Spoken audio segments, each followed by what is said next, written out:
Hi, I'm Joe Chili. Listen to me mornings, 7 to 9 on Buffalo's oldie station, The Big Weck. Welcoming my guest today on Buffalo on the Rise, Jeff Hahn from SC Parker. Jeff, how are you? I'm fine, sir. How are you?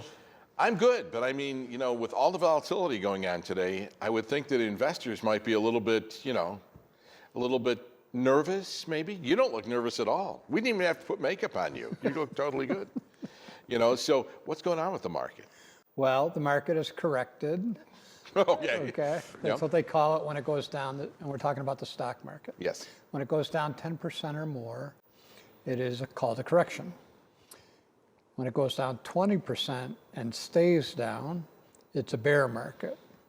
Right now, we're about 15% down. Okay. So it's a correction, or a deep one. We usually have this happen once a year.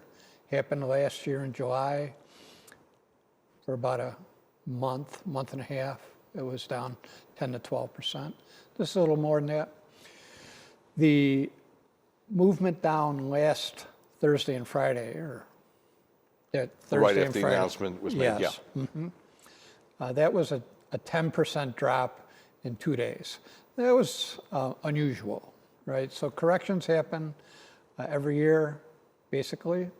That movement was unusual. When you say bear market, I mean, where did they get the term? And is it B-A-R-E? B-E-A-R? No, sorry. It's not B-E-E-R. Beer market. Yeah, well, right, okay. right. Well, anyway. it may So when a bull is engaged in combat, so to speak, it attacks with its head moving up. When a bear is engaged in a fight, it does so with its paws moving down. So that's the essence of, or the history of bull and bear markets. Wow. Yeah. When was the last time we had a bull market? Well, one just 2 months ago. Really? We've been in a long-term bull market since 2022. I get a little nervous about using the term bull when it comes to finances. But, I guess I understand what you're talking about.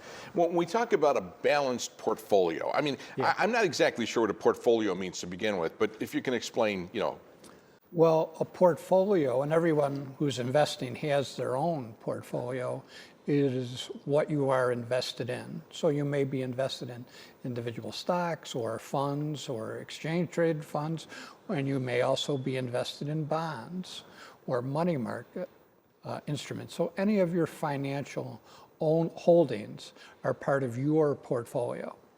And really, Joe, that's the most important thing. The world is going on around us. The markets are going on. They move every second of the day. But your life is what's most important, and your personal economy is what is most important to you. So we're looking at first, when we're dealing with our clients and we're investing these dollars for them, it's for their benefit. And it's for their long-term future that we do our work, right? The short-term stuff is your bank account. Your investment accounts are more for long-term. And the purpose of those differs from person to person. all right, what happens if, say for instance, if I was 40 years old and I wasn't, and I invested, from my retirement, I wouldn't be really concerned about ups and downs too much. At 70, or people in 75, and maybe if they haven't retired yet or they just retired, you get this feeling that, do I have enough life left for it to recover? Does that sound weird? I mean, you know what I'm saying? Yeah. I've had a lot of people calling me lately, and this is a question that we deal with a lot. And I tell people who are 70, according to the charts, you have another 25 years or so. Oh, that's good to know. Right. And the thing I say most to those who are retired, and we've worked with them usually for a while, is they're usually in a very good financial situation. And the question is, what are you going to do with this money, especially when you have a very strong market and the accounts have appreciated a lot? And that's a whole nother aspect of things. So 20 to 25 years, obviously you've never driven with me, but let's be optimistic about it. What should people do? I mean, if you're watching right now, what should they do? Should they be concerned? I'm sure you never should make a radical action, but. Well, I think if you're upset or the movements of the market are affecting your day-to-day living or month-to-month living, then you should probably be invested differently in things that don't fluctuate as much. And we can help people with that, and we do a lot of that kind of work, Joe. But a down market, it happens all the time. Mm-hmm. This is a little more extreme than normal, but it's still in the realm of normal, right? This is normal market activity. It's not normal, maybe political activity or news activity, and economic activity that may come after may not be normal, but we don't know that yet, right? But we do know what the markets have done. So if you're sitting there saying, should I get out? Then you're probably shouldn't have been in, right? And just take a breath, right? Right. This will be an opportunity. And you talked about the 40-year-old. Well, that person especially should be, if they're not, contributing to the markets on a month-to-month basis. That's called systematic investment.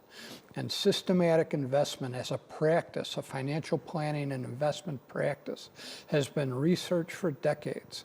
And the research is overwhelming. That is the most effective way for the normal individual to create a substantial investment portfolio.